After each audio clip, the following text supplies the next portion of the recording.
Hello friends, welcome to our channel 360 degree engineer. आज की हमारा टॉपिक है लॉस ऑफ एक्साइटेशन प्रोटेक्शन का पार्ट 4 का वीडियो है। इसका पहले एलओई प्रोटेक्शन का बारे में 3 वीडियोस बनाया था। जो पार्ट 1 का वीडियो में हमको लॉस ऑफ एक्साइटेशन का प्रोटेक्शन क्यों ज़रूरत है, लॉस ऑफ एक्साइटेशन होने में आपको मिशन का बिहेवियर कैसे रहते हैं और ये प्रोटेक्शन का ज़रूरत क्या है और इसका जो इफ़ेक्ट क्या पड़ता है उसके बारे में डिस्कस किया था।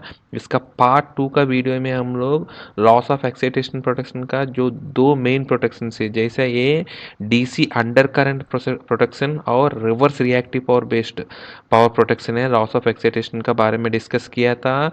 इसकी पार्ट 3 का वीडियो में हम लोग RX scheme based loss of excitation protection का बारे में डिस्कस किया था। आज की वीडियो में हम लोग PQ स्कीम बेस्ड मतलब एक्टिव पावर और reactive power scheme based loss of excitation protection का बारे में हम लोग डिस्कस करेंगे फ्रेंड्स। ठीक है, चलो फ्रेंड्स, शुरू करेंगे आज की हमारा वीडियो। पहले PQ scheme based loss of excitation protection क्या होता है फ्रेंड्स। हमको ऑलरेडी हम लोग एक सेपरेट वीडियो बनाया था पहले हम लोग जनरेटर कैपेबिलिटी कर्व के बारे में।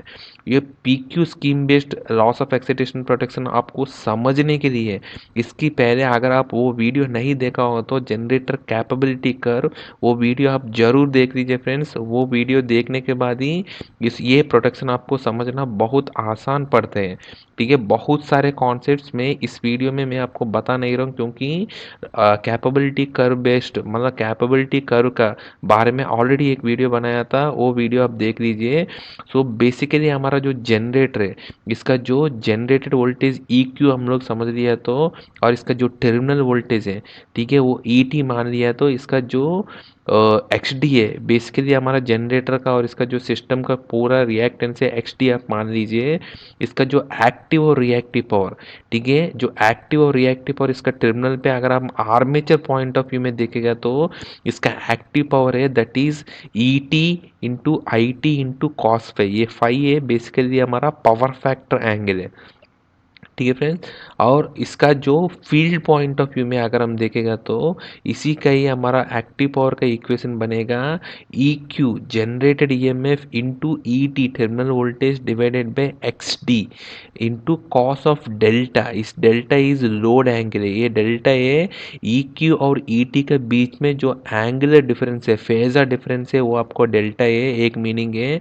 और इसका दूसरा फिजिकल मीनिंग है फ्रेंड्स हमारा, जो जनरेटर में इसका जो स्टेटर और रोटर का MMF या फ्लक्स का बीच में जो एंगुलर डिफरेंस है, फिजिकल एंगुलर डिफरेंस है, उसको भी हम लोग लोड एंगल का नाम पे, डेल्टा का नाम पे सुना जाता है।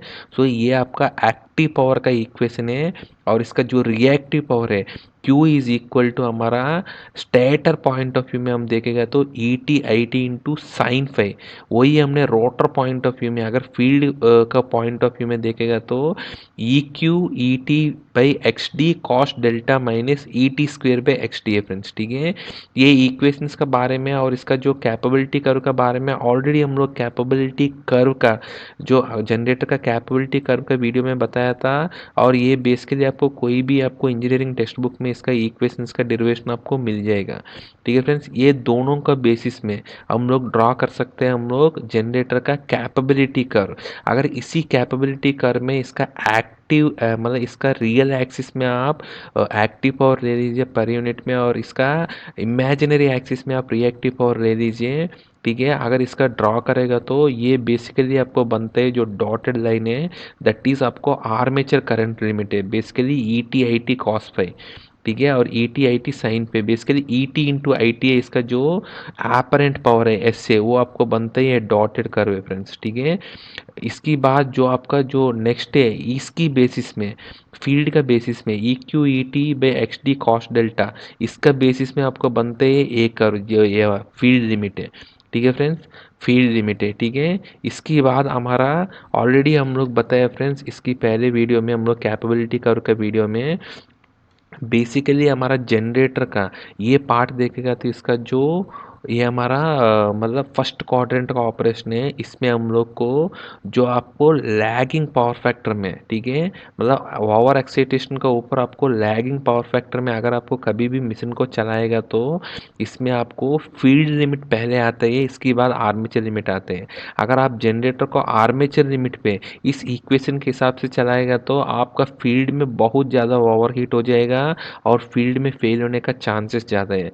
ठीक है फ्रेंड्स, इसीलिए आपको जनरेटर का हमेशा आपको higher lagging power factor load में आपको फील्ड लिमिट पे ही आपको चलाना है, आर्मेचर लिमिट तक कभी लेकर नहीं जा सकते हैं। ठीक है, सो यहाँ से लेकर यहाँ तक आपको फील्ड लिमिट में आपको चलना है। ठीक है, इसके बाद आपको आर्मेचर लिमिट आपको ये है, इसके बाद फील्ड लिमिट का सर्कल है एक ऐसे बनेगा। इसके बाद आपको यहाँ से लेकर यहाँ तक, ठीक है, ये बेसिकली आपको जनरेटर का जो normal design power factor range है ये। ठीक है, जनरली 0.9 पावर फैक्टर लैगिंग में और 0.95 पावर फैक्टर लीडिंग में डिपेंड्स है जनरेटर टू जनरेटर। बेसिकली जो रेंज है जनरली 0.929 या 0.9 to 95। सो जनरेटर का आप कभी भी देखेगा तो लैगिंग में इसका ऑपरेटिंग रीजन है, पावर फैक्टर का ऑपरेटिंग रीजन ज़्यादा रहते हैं 0.9 तक, लीडिंग में इसका कम रहते हैं। उसके बारे में भी हम लोग जनरेटर का कैपेबिलिटी करके वीडियो में डिस्कस किया था। सो ज़्यादा यहाँ हम डिस्कस नहीं करेंगे। सो अगर ये आपको यहाँ इस पॉइंट तक, मतलब आपको 0.9 पावर फैक्टर तक आपको फील्ड लिमिट पे चलते हैं, 0.9 पावर फैक्टर का नीचे कुछ भी आपको 0.89 0.85 0.86 आपको कोई भी पावर फैक्टर पे आपको फील्ड लिमिट पे आपको चलना चाहिए आपको जनरेटर, क्योंकि जनरेटर का कैपेबिलिटी आपको फील्ड लिमिट पे ही चलते हैं, क्योंकि आर्मेचर का लिमिट और ऊपर है, आपको फील्ड लिमिट पहले आ रहे हैं। ठीक है, जैसे आपको 0.9 का पावर फैक्टर का ऊपर आ जाते हैं तो आपको फील्ड में करंट कम रहते हैं, आपको आर्मेचर में ज़्यादा, मतलब आर्मेचर में आपको लिमिट पहले आ जाते हैं। ठीक है, आर्मेचर का लिमिट 2 वोल्ट्स यूनिटी का पास आ रहे हैं तो आर्मेचर का करंट लिमिट आ जाते हैं। ठीक है, इसके बाद आपको जहाँ जैसा 0.9 पे लीड आया या नहीं तो जो आपको यहाँ आपको दो कॉन्सेप्ट आते हैं फ्रेंड्स, आपको ये सेलिएंट पोल मिशन है या नॉन सेलिएंट पोल मिशन है। ठीक है, जैसा हमको कैपेबिलिटी कर्व का वीडियो में डिस्कस किया था, एक स्टेटर एंड कोर लैमिनेशन का हीटिंग लिमिट। ठीक है, ऐसे ही एचएल बोलते हैं इसको, stator end core heating limit है। ठीक है, वो हीटिंग लिमिट है बेसिकली आपको सेलिएंट और नॉन सेलिएंट पोल मिशन है। जो जो आपको सेलिएंट पोल मिशन है उसमें आपको ये रहता ही नहीं है स्टेटर एंड कोर हीटिंग का, स्टेटर एंड कोर हीटिंग होता भी नहीं है सेलिएंट पोल मिशन में, वो इनसिग्निफिकेंट है पावर कैपेबिलिटी कर्व में। ठीक है, लेकिन जहाँ आप इसको नॉन सेलिएंट पोल मिशन लेते हैं, मतलब नॉन सेलिएंट पोल मिशन आप मतलब आपको cylindrical pole rotor, cylindrical pole rotor वाला मिशन जो लेते हैं वो बेसिकली आपको हाई स्पीड का मिशन से, हाई स्पीड मिशन क्या होते हैं फ्रेंड्स, हमारा गैस टर्बाइन है या स्टीम टर्बाइन है, अगर वो आप ले लेगा तो क्या होता है इसका एंड कोर हीटिंग लिमिट पहले ही आ जाते हैं फ्रेंड्स। ठीक है, जिसका स्पीड ज़्यादा है उसमें आपको और पहले आ जाते हैं, जैसे गैस टर्बाइन में स्पीड ज़्यादा रहते हैं उसमें आपको और पहले आ जाते हैं फ्रेंड्स बेसिकली। ठीक है, मतलब डिपेंड्स जनरेटर टू जनरेटर है बेसिकली, वो आपको एंड कोर हीटिंग लिमिट पहले आ जाते हैं।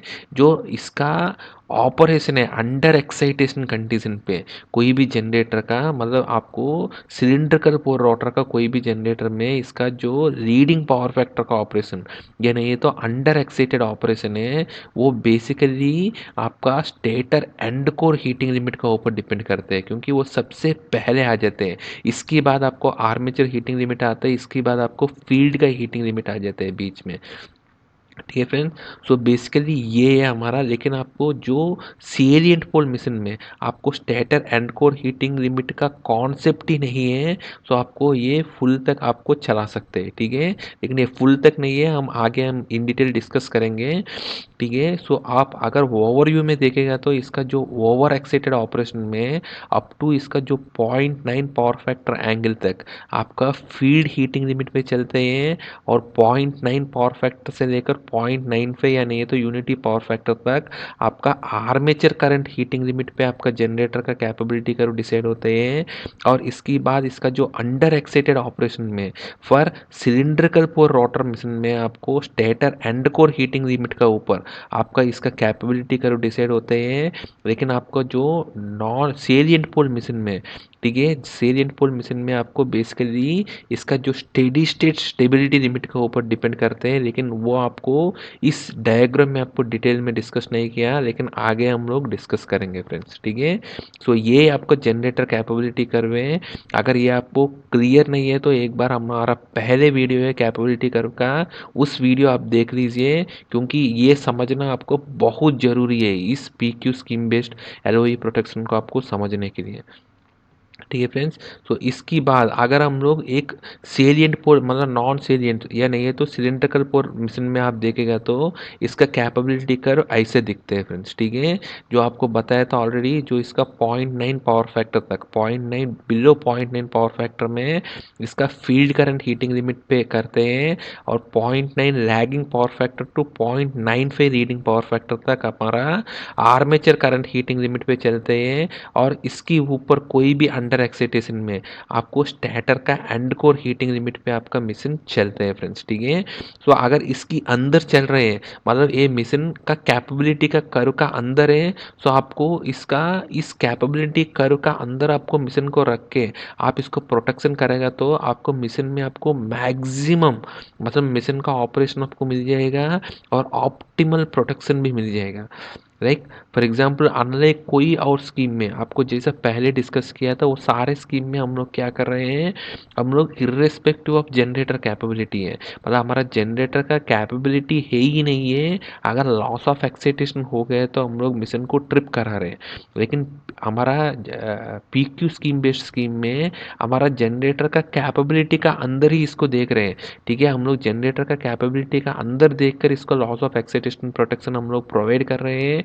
इसके थ्रू हम लोग मिशन का इसका सेफ्टी भी बढ़ेगा और मिशन का इसका रिलायबिलिटी है, मिशन से हमारा जो सिस्टम है इसका भी आपको रिलायबिलिटी आपको बढ़ जाएगा, क्योंकि हम लोग तुरंत ट्रिप नहीं कर रहे हैं, हम लोग जनरेटर का कैपेबिलिटी कर्व देखकर हम लोग इसको ट्रिपिंग कर रहे हैं फ्रेंड्स, ठीक है। तो इसीलिए ये आपको बहुत ही एडवांस्ड स्कीम है, लेकिन आपको बहुत सारे इंडस्ट्रीज में आप देखेगा तो आपको RX स्कीम बेस्ड जो ऑफसेट मोर रिले स्कीम है वही यूज़ करते हैं, लेकिन बहुत फ्यू रिले से ऐसा प्रोटेक्शन को ऑफर करते हैं, ठीक है।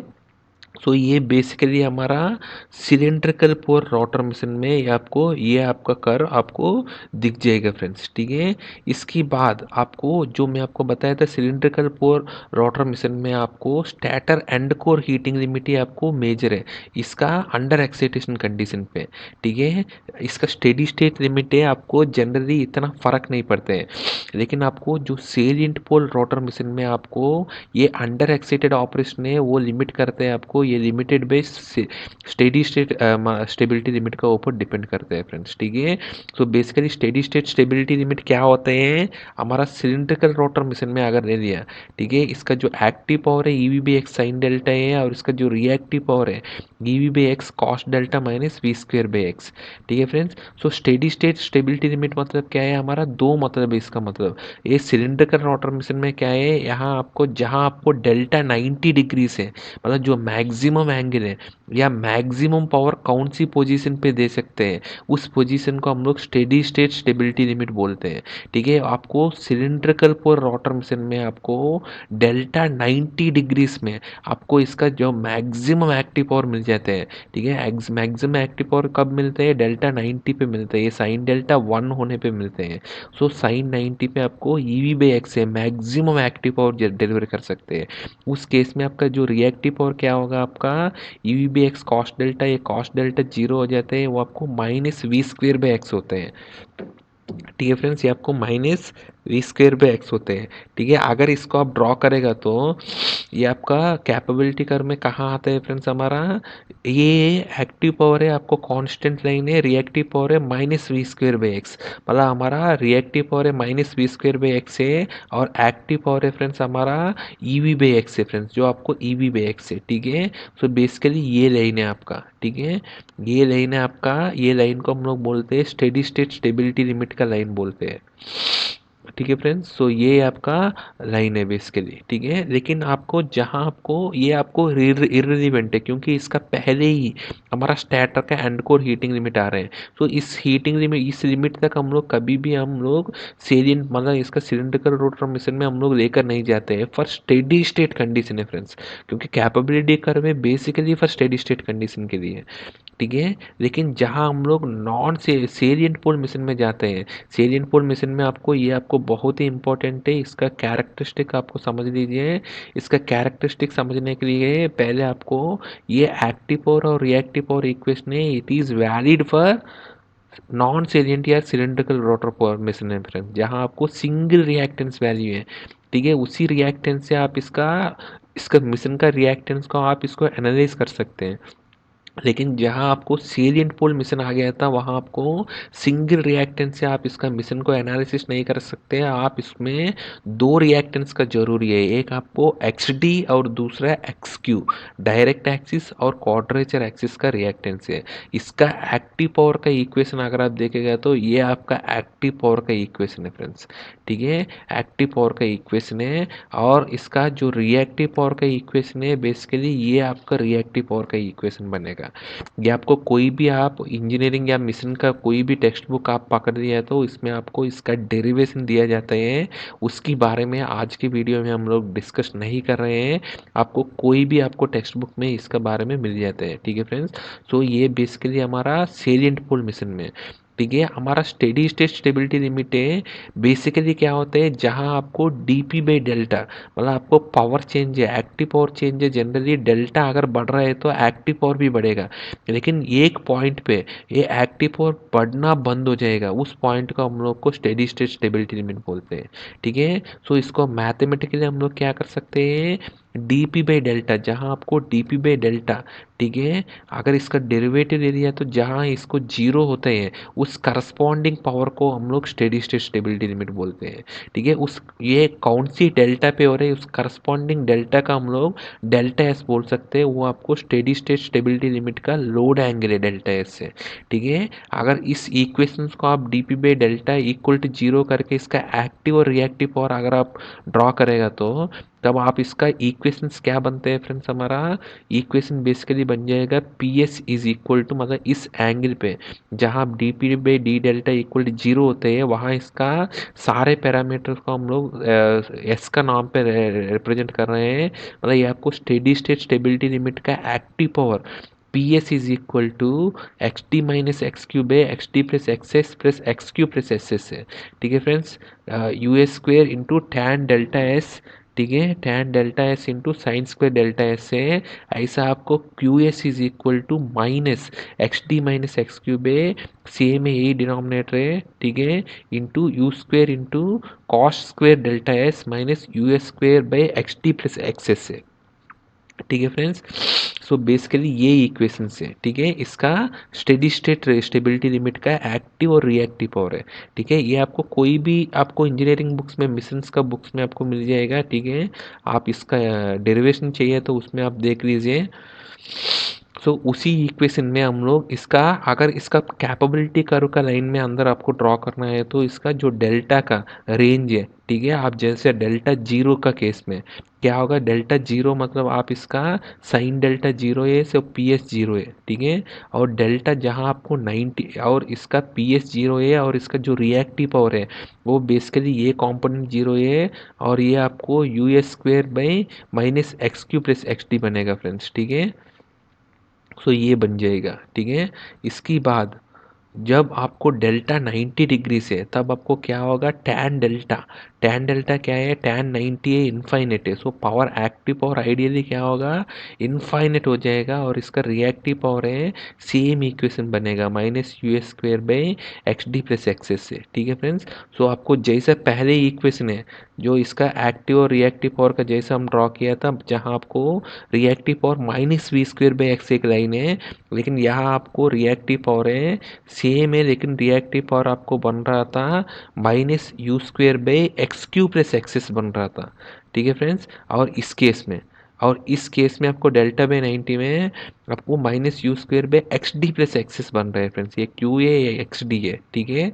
अगर इसका आप इसका डायग्राम ड्रॉ करेगा तो, ठीक है, डायग्राम अगर आपको पावर कैपेबिलिटी कर्व में ड्रॉ करेगा तो वो क्या होगा, आपको जहाँ आपको एक्टिव और जीरो लाइन मतलब आपको क्या है इमेजिनरी एक्सिस में, इमेजिनरी एक्सिस में उसमें आपको डेल्टा जीरो है जहाँ आपको एक्टिव और जीरो है, ठीक है। आपको एक्स एक्सिस पी है और वाई एक्सिस आपको क्यू है। तो वाई एक्सिस पे इसका पी जीरो है, तो वाई एक्सिस पे जीरो है, लेकिन वो आपको कौन सी पॉइंट पे है, आपको क्यू जहाँ आपको माइनस यू एस स्क्वेयर पे एक्स क्यू प्लस एक्सिस है, ठीक है फ्रेंड्स। तो माइनस यू एस स्क्वेयर पे एक्स क्यू प्लस एक्सिस है, ठीक है, ये आपको लाइन है, ठीक है। इस पॉइंट पे जो एक्टिव पावर जीरो और रिएक्टिव पावर ये है, उस पॉइंट्स पे चालू होते हैं। ये बेसिकली डेल्टा जब 90 बन जाते हैं मतलब पी आपको इनफाइनेट हो जाते हैं, आपको पी का लाइन है इनफाइनेट पे, ये आपको एक एसिम्प्टोटिक लाइन है। एसिम्प्टोटिक लाइन मतलब क्या है, इस कर्व जाकर इस लाइन को कहाँ टच होते हैं, आपको ये पावर एक्टिव पावर इनफाइनेट पे मिलते हैं। मतलब प्रैक्टिकली ये पॉसिबल नहीं है, थियरेटिकली आपको इनफाइनेट पावर जब एक्टिव पावर इनफाइनेट हो जाते हैं वहाँ ये लाइन और ये लाइन दोनों एक ही में रह जाते हैं फ्रेंड्स, मतलब ये दोनों टच होते हैं उस पॉइंट पे, ठीक है। सो बेसिकली ये वो कौन सी पॉइंट पे है, वो आपको यू एस स्क्वेयर में एक्स डी प्लस एक्सेस पे होते हैं, ठीक है।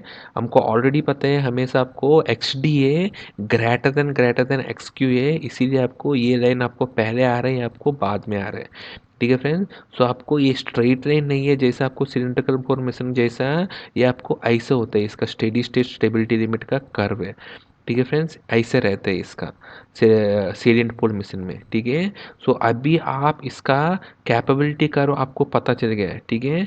आपका इस केस में आपको मैं हम ऑलरेडी डिस्कस किया था, हमको सेलिएंट पोल मिशन में आपको जो आपको अंडर एक्साइटेशन कंडीशन पे आपको मिशन का लिमिट करते हैं इसी पे ही है, ठीक है, स्टेडी स्टेट स्टेबिलिटी लिमिट पे, ठीक है। लेकिन आपको नॉन सेलिएंट या सिलिंड्रिकल कोर मोशन में आपको stator end core heating limit पे डिसाइड करते हैं, ठीक है। सो ये आपको क्लियर हो गया, ठीक है।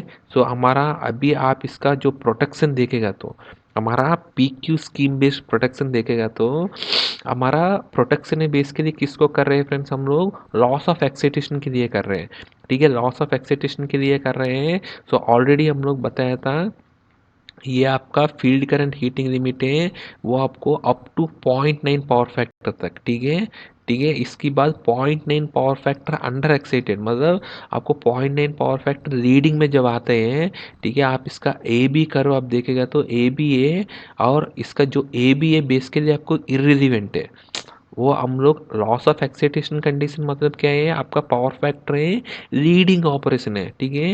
लैगिंग ऑपरेशन मतलब लॉस ऑफ पावर फैक्टर है ही नहीं है, मतलब लॉस ऑफ एक्साइटेशन है ही नहीं है, ठीक है। हमको जनरेटर कैपेबिलिटी हमको आधा इस पोर्शन जो जीरो लाइन से नीचे वाला पोर्शन को हम लोग यूज़ करना है, और उसको हम लोग पावर कैपेबिलिटी कर्व का थ्रू हम लोग यूज़ कर रहे हैं इसका प्रोटेक्शन को, ठीक है। सो बेसिकली हमारा ए बी है, ये बेसिकली हमारा फील्ड करंट हीटिंग लिमिट है, वो आपको रिलेवेंट है अभी इस प्रोटेक्शन के लिए। और इसका जो पॉइंट बी है, बी मतलब क्या है, जहां आपको पावर फैक्टर है 0.9 लैगिंग है, मतलब ओवर एक्साइटेशन पावर फैक्टर 0.9, ठीक है। ये नहीं है तो जहां से आपको फील्ड हीटिंग लिमिट से हमको आर्मेचर हीटिंग लिमिट में जिस पॉइंट पे आते हैं उस पॉइंट इज बी है फ्रेंड्स, ठीक है, crossover field heating limit to armature heating limit में जहां आते हैं वो पॉइंट बी है, या नहीं है तो आप सिंपली 0.9 पावर फैक्टर का लाइन ड्रॉ कर दीजिए, आपको जहां इस लाइन को या नहीं है तो स्टैटर हीटिंग लिमिट को जहां टच करते हैं उस पॉइंट बी है, ठीक है। इसके बाद point C is nothing but हमारा आर्मेचर हीटिंग लिमिट को आपको 0.95 पावर फैक्टर रीडिंग, ठीक है, अंडर एक्साइटेशन कंडीशन पे 0.95 पावर फैक्टर का रीडिंग है, उस लाइन को आपको जीरो पॉइंट से जहाँ टच करते हैं, ठीक है, उस पॉइंट को हम लोग सी बोलते हैं फ्रेंड्स, ठीक है, सी है, ठीक है, पॉइंट सी, ठीक है। ये पॉइंट सी है तो यहाँ एक और पॉइंट है फ्रेंड्स, ठीक है। इसके बाद एक और है हमारा अंडर एक्साइटेशन लिमिट, हमारा P Q scheme based protection में हमको तीन पैरामीटर बहुत इंपॉर्टेंट है। ये तीन पैरामीटर ही हमारा प्रोटेक्शन का सेटिंग्स है यहाँ, उसमें सबसे फर्स्ट पैरामीटर है हमारा अंडर एक्साइटेशन लिमिट का सेट वैल्यू, और इसका जो टाइम डिले, ठीक है friends, basically under excitation limit है, ठीक है, वो इसका सेटिंग है, फर्स्ट सेटिंग है P Q scheme based scheme में, ठीक है। इसके बाद हमारा जो सेकंड सेटिंग है, ठीक है, जो हमारा सेकंड सेटिंग क्या होता है हमारा इसका P Q scheme based scheme में हमारा जो सेकंड सेटिंग है हमारा अंडर वोल्टेज का सेटिंग है, ठीक है, हमारा सिस्टम का अंडर वोल्टेज का सेटिंग है। और थर्ड सेटिंग है हमारा L O E, loss of excitation delay का सेटिंग है, ठीक है। ये तीन सेटिंग को मिला के, ये तीनों सेटिंग में आपस में कोऑर्डिनेट करके हम लोग फाइनली हम लोग P Q scheme based L O E protection हम लोग ऑफर करते हैं फ्रेंड्स रिले में, ठीक है। तो सबसे पहले आपको अंडर एक्साइटेशन लिमिट है, ठीक है। ये होता क्या है फ्रेंड्स, आपको अंडर एक्साइटेशन लिमिट मतलब आपको हमको बेसिकली ये फ्रेंड्स ओवर एक्साइटेशन लिमिट भी हमको पता है, हमको मिशन में अंडर एक्साइटेशन लिमिट भी पता है हमको। ओवर एक्साइटेशन अंडर एक्साइटेशन मतलब क्या है, हमको मिशन है जो ओवर एक्साइटेशन, जो आपको बेसिकली 0.9 पावर फैक्टर का ऊपर कोई भी आपको लैगिंग पावर फैक्टर है उसमें आपको ओवर एक्साइटेशन लिमिटर आता है हमारा जो डीएवीआर में, ठीक है। वो अभी हमारा प्रोटेक्शन के लिए इर्रिलेवेंट है क्योंकि लॉस ऑफ एक्साइटेशन हमको रीडिंग में ही बात करना है, ठीक है। सो आपको इसीलिए आपको अंडर एक्साइटेशन लिमिट क्या होता है हमारा, जहां आपको मिशन का 0.95 पावर फैक्टर रीडिंग होते हैं, ठीक है। या नहीं है तो हमारा जो मिशन का, इसका जो मिशन का हमारा 80 to 85% ऑफ जनरेटर का इसका रीडिंग रिएक्टिव का पावर कैपेबिलिटी कर्व है। इससे हम लोग जनरली अंडर एक्साइटेशन का एक लिमिटर सेट करते हैं, एक लिमिटर वैल्यू सेट करते हैं यूईएल, ठीक है। सो यूईएल बेसिकली आपको जहां आपको 0.95 पावर फैक्टर है उससे आपको यहाँ आपको लिमिट करना है, या नहीं है तो यहाँ से यहाँ ऑपरेट करते हैं, ठीक है फ्रेंड्स। सो यहाँ से बेसिकली हमारे डीएवीआर ऑपरेट होते हैं और ये डीएवीआर आपको इसी पे आपको रोकने के लिए ट्राई करते हैं, ठीक है। So limiter is always better than आपको प्रोटेक्शन है। प्रोटेक्शन और लिमिटर के बीच में अंतर आप समझ लीजिए फ्रेंड्स, प्रोटेक्शन मतलब आपको उसमें ट्रिपिंग करना है, लिमिटर मतलब इसमें आपको प्रोटेक्शन तक पहुंचना ही नहीं देना चाहिए, ठीक है। लेकिन आपको कंटिन्यूसली अगर लिमिटर पे ही वो चल रहा है तो वो उसमें भी आपको बहुत सारे फिलॉसफी में उसमें भी आपको ट्रिपिंग देते हैं, लेकिन लॉन्ग टर्म में इसको ट्रिपिंग देते हैं कुछ रिले इंजीनियर्स, ठीक है। लेकिन आइडियली आपको बात करना है तो लिमिटर मतलब वो आपको प्रोटेक्शन तक पहुंचना ही नहीं देना चाहिए, इसका पहले ही इसको लिमिट करना चाहिए, ठीक है। अगर आपको लैगिंग मतलब इसका जो लीडिंग पावर फैक्टर ऑपरेशन या नहीं तो अंडर एक्साइटेशन का ऑपरेशन में अगर हम लोग अंडर एक्साइटेशन का लिमिटर पे ही इसका ऑपरेशन को रोक दिया जनरेटर को, ठीक है, अगर रोक दिया तो क्या होगा आपका, ये आपको हमेशा with in power capability curve का अंदर ही रहेगा इसका ऑपरेशन।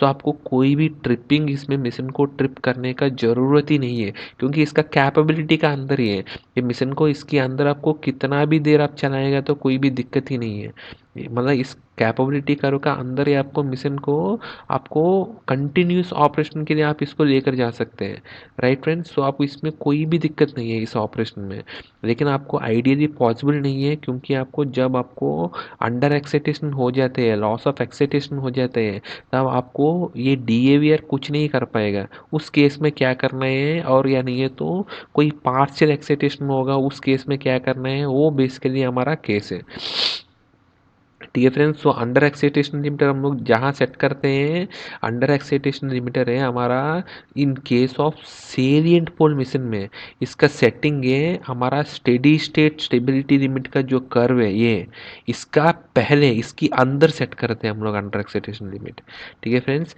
लेकिन जहाँ आपको हमारा सिलिंड्रिकल पोल रोटर मिशन में उसमें आपको स्टैटर एंड कोर हीटिंग का अंदर हम लोग इसका यूएल को सेट करते हैं, ठीक है फ्रेंड्स। क्लियर आपको यहाँ जैसा हम लोग देखेगा तो, सॉरी फ्रेंड्स, जो हमारा अंडर एक्साइटेशन लिमिट है in case of cylindrical pole rotor machine है, सिलिंड्रिकल पोल रोटर मिशन में इसका जो लीडिंग पावर फैक्टर का ऑपरेशन है वो लिमिटेड बाय हमारा stator end core heating limit है, ठीक है। यहाँ तक आपको पहुँचना ही नहीं है इसका हीटिंग लिमिट तक, इसकी पहले ही हम लोग अंडर एक्साइटेशन का एक लिमिटर हम लोग सेट कर देते हैं, लाइक हमारा पॉइंट सी यहाँ हम लोग सेट करते हैं, ठीक है। सो ये भी आपको इनडायरेक्टली वही ऑपरेशन है आपको। सो इस केस में आपको cylinder cylindrical pole rotor machine में हम लोग stator end core heating limit का अंदर रहना चाहिए आपको, अंडर एक्साइटेशन का लिमिटर, ठीक है। वही आपको 0.9 पे पावर फैक्टर का लीडिंग है, मैं आपको जैसे पहले बताया था, ठीक है। वही अगर आप यहाँ भी देखेगा तो सेलिएंट पोल मशीन में यहाँ आपको इसका जो स्टेडी स्टेट स्टेबिलिटी लिमिट का कर्व है, इसकी अंदर होना चाहिए अंडर एक्साइटेशन का लिमिटर है, ठीक है फ्रेंड्स। क्योंकि लिमिटर पहले आना चाहिए, इसके बाद इसका लिमिट तक पहुंचना ही नहीं जाना चाहिए, जो मेन पावर कैपेबिलिटी का लिमिट है, ठीक है। तो इसका सेटिंग ऐसे रखते हैं, ठीक है। इसके बाद हमारा मेन हमारा यूईएल का पर्पस क्या है, ये आपको कभी भी सेलिएंट पोल मशीन में इसका स्टेडी स्टेट स्टेबिलिटी लिमिट तक इसको जाना ही नहीं है, आपको यहाँ क्लैंप करना है हमारा मिशन का कैपेबिलिटी कर्व को, यहाँ तक जाना ही नहीं है इसका लीडिंग पावर फैक्टर में, ये इसका मेन पर्पस है यूएल का, ठीक है फ्रेंड्स। ऐसा वही है हमारा ओवर एक्साइटेशन लिमिट का क्या पर्पस है, कभी भी फील्ड हीटिंग लिमिट तक जाना ही नहीं है। सो आपको ओवर एक्साइटेशन में यहाँ आपको क्लैंप कर देते हैं, सो ये आपको क्लैंपिंग ऑपरेशन है इसका एक्से लिमिटर्स का, ठीक है। सो ये इसका पर्पस है। फॉर एग्जाम्पल इसका ऊपर कभी भी जा रहे हैं, ठीक है। फॉर एग्जाम्पल डीएवीआर कंप्लीटली फेल हो गया, तब आपको लिमिटर का कोई पर्पस ही नहीं है, लिमिटर आपको काम ही नहीं कर सकते हैं, तब आपको रिले में ये यूएल सेट किया था हम लोग इसका ऊपर। अगर रिले में आपको कंटिन्यूसली यूएल पे नहीं है तो यूएल का बियॉन्ड आपको काम कर रहे हैं, मतलब ये आपको अंडर एक्साइटेशन का कंडीशन है, राइट फ्रेंड। उसमें आपको लॉस ऑफ एक्साइटेशन रिले का यहाँ आप देखेगा तो 2 जोन ऑफ प्रोटेक्शन दिया गया था। सो इसका नेक्स्ट पॉइंट है डी, ठीक है। यहाँ सी तक हो गया पॉइंट, पॉइंट डी क्या होता है फ्रेंड्स, हमारा हमारा सेलिएंट पोल मिशन में हमको जहाँ आपको स्टेडी स्टेट स्टेबिलिटी लिमिट है, जहाँ आपका कर्व है वो आपको रिएक्टिव पावर को टच करते हैं, उस लिमिट को पॉइंट डी बोलते हैं। और उस लिमिट से नीचे कुछ भी ऑपरेशन होता है उसमें आपको इसका ऑपरेटिंग जोन में होना चाहिए, मतलब आप उसमें वो उसका मतलब है आपको लॉस ऑफ एक्साइटेशन का कंडीशन है, आपको यूईएल काम नहीं कर रहे हैं और इसके बाद भी इसका नीचे कभी भी आ रहे हैं, ठीक है। ये मार्जिन हम लोग छोड़ दिया क्योंकि ये भी आपको कैपेबिलिटी लिमिट का अंदर है, कैपेबिलिटी कर्व का अंदर है, ठीक है। आप देखिएगा तो कैपेबिलिटी कर्व आइडियली आपको ये है सेलिएंट पोल मिशन में, ठीक है फ्रेंड। सेलिएंट पोल मिशन में आपको ये आपका कैपेबिलिटी कर्व है, ठीक है। लेकिन हम लोग इसका पहले ही हम लोग क्या कर रहे हैं, आपको कभी भी यहाँ तक हमको पहुँच गया, ठीक है, तब आपको इसकी अंदर कुछ भी आते ही आपका ऑपरेटिंग जोन है, इसकी बाहर कुछ भी है वो आपको नॉन ऑपरेटिंग जोन है या रिस्ट्रेंट जोन है रिले का, ठीक है। सो ये जोन 2 में आपको ये दिया गया था, एक और आपका जोन 1 दिया गया था, ये आपको फास्ट प्रोटेक्शन के लिए है, ठीक है। कुछ रिले इंजीनियर्स ये प्रेफर करते हैं ये आपको जस्ट इस पॉइंट का मार्जिनल पे, जहाँ आपको स्टेडी स्टेट स्टेबिलिटी लिमिट का कर्व आते हैं, इसी मार्जिनल पे इसको आपको ये करते हैं। तो उसमें आपको जोन 1 का ऑपरेशन आपको फास्ट ट्रिपिंग है, ठीक है फ्रेंड्स, फास्ट ट्रिपिंग है, ठीक है। ये आपका 2 ऑपरेशन हो गए। इसके बाद तीसरा ये मैं आपको बताया था अंडर वोल्टेज का सेटिंग, ठीक है। आपको कभी भी लॉस ऑफ एक्साइटेशन अगर अंडर वोल्टेज का साथ हो रहे हैं, उसी टाइम पे अंडर वोल्टेज भी है, अगर for example under excitation limiter operate हुआ और उसी टाइम पे अंडर वोल्टेज भी है, तो हमको क्या करना है, अंडर उसमें आपको प्रोटेक्शन को जल्दी ऑपरेट करना चाहिए क्योंकि सिस्टम में विथस्टैंड ही नहीं कर पा रहे हैं, ठीक है। मैं आपको जैसा पहले बताया था ऐसे ही है, विथ अंडर वोल्टेज है तो यूएस है, तब आपको वो फास्ट ट्रिपिंग होते हैं, ठीक है।